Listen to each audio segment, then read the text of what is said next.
যে কেসের ইস্যু তুলেছে, তবে আমার নাম ববি, নইলে রাজনীতি ছেড়ে দেবো সরকারের দম না বার করতে পারলে। এই বিষ্ণুপুর থানা এলাকায় একজন মহিলা তার বিরুদ্ধে ধর্ষণের কেস করেছিল এবং সেই কফি অলরেডি ইতিমধ্যে চার্জশিট হয়ে গেছে, সম্ভবত কোর্টে এটা বিচারাধীন অবস্থায় আছে। ডায়মন্ড হারবারের সর্বস্তরে মা বোনদের কাছে আবেদন করব, ডায়মন্ড হারবারের সর্বস্তরে নাগরিকদের কাছে আবেদন করব যে একটিও ভোট এই ধর্ষকের নয়, সমস্ত ভোটটা তৃণমূল কংগ্রেসকে দিয়ে বাংলাকে বাঁচান, ডায়মন্ড হারবারকে বাঁচান। আমি ঠকাবো না আপনাদের। মোদিজি আসবেই, ও যদি কাউকে এখানে ভোট না দিতে দেয় মোদিকে ঢুকতে পারবে? পারবে না। সে মোদির সরকারের সাংসদ পাঠান, সোনা দিয়ে সাজিয়ে দেবো ডায়মন্ড হারবার, কথা দিলাম। আরে ওটা অশিক্ষিত কথা ছাড়ুন তো, ওটা তো একটা ক্রিমিনাল, ক্রিমিনাল নিয়ে চলে।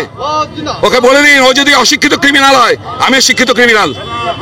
আমার যে ওই রেপ কেস বলছে, ও জানে যে কাউকে যদি আমি রেপ করি তার নাম বলতে নেই। মঞ্চে নাম বলছে একটা মহিলার, যাকে ফিট করে ওরা আমার এগেন্সটে রেপ কেস করেছিল, আমি জানি না। চার্জশিট করে রেখে দিয়েছিল, ওয়ারেন্ট করে রেখে দিয়েছিল, যাতে 2019 আমি যদি প্রার্থী হয় চুপচাপ ওয়ারেন্ট দেখিয়ে আমাকে ঢুকিয়ে রেখে দেবে 3 মাস পরে, যাতে না বেরোতে পারি। সেটা হাইকোর্ট থেকে কোয়াশিংয়ে করে এই ডিসচার্জ অর্ডার এ দেখে নিন। আপনারা দেখছেন খবর 7 দিন, সবার খবর সবার আগে।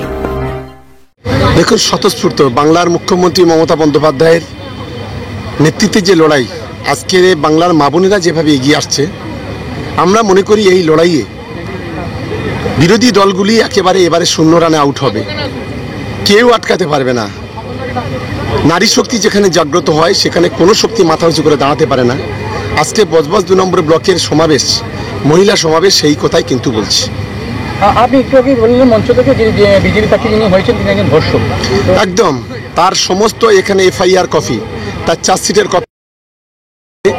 এই বিষ্ণুপুর থানা এলাকায় একজন মহিলা তার বিরুদ্ধে ধর্ষণের কেস করেছিল এবং সেই কপি অলরেডি ইতিমধ্যে চার্জশিট হয়ে গেছে, সম্ভবত কোর্টে এটা বিচারাধীন অবস্থায় আছে। স্বাভাবিক কারণে একজন ধর্ষক বিজেপি প্রার্থী, এটা আমাদের কাছে লজ্জা, আমরা তীব্র নিন্দা করছি। এবং বিশেষ করে ডায়মন্ড হারবারের সর্বস্তরে মা বোনদের কাছে আবেদন করব, ডায়মন্ড হারবারের সর্বস্তরে নাগরিকদের কাছে আবেদন করব যে একটিও ভোট এই ধর্ষকের নয়, সমস্ত ভোটটা তৃণমূল কংগ্রেসকে দিয়ে বাংলাকে বাঁচান, ডায়মন্ড হারবারকে বাঁচান। আমি ঠকাবো না আপনাদের। মোদিজি আসবেই, ও যদি কাউকে এখানে ভোট না দিতে দেয় মোদিকে ঢুকতে পারবে? পারবে না। সে মোদির সরকারের সাংসদ পাঠান, সোনা দিয়ে সাজিয়ে দেবো ডায়মন্ড হারবার, কথা দিলাম।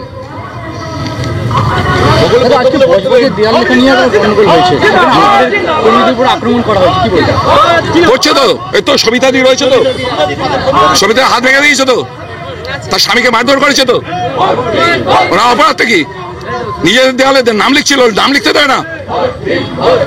অভিষেকের জমিদারি এটা, ওর ক্রিমিনাল ব্যাংকের জমিদারি, এই জমিদারি আমি মানবো না। যা করা করবো, লিগাল স্টেট তো নেবো, ওর মতো ক্রিমিনাল বাহিনী নেই।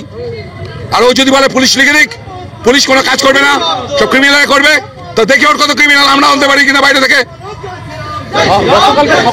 একটা মঞ্চ থেকে মন্তব্য করেছে কি বলবেন? কিসে? আপনার বিরুদ্ধে?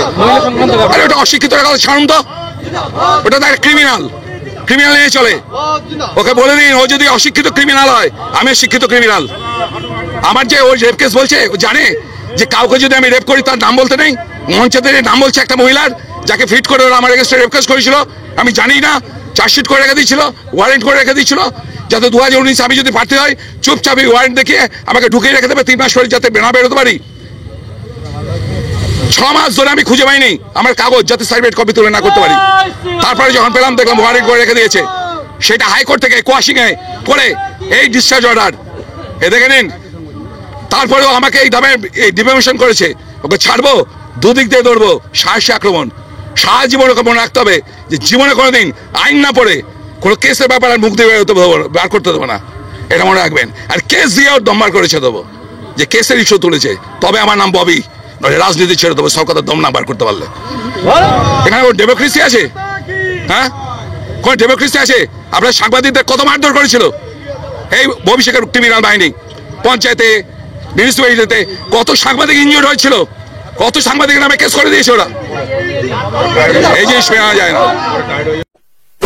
এমনই তাজা ও গুরুত্বপূর্ণ খবর পেতে খবর 7 দিন চ্যানেলটি সাবস্ক্রাইব করুন এবং নোটিফিকেশন পেতে বেল আইকনটি টিপুন।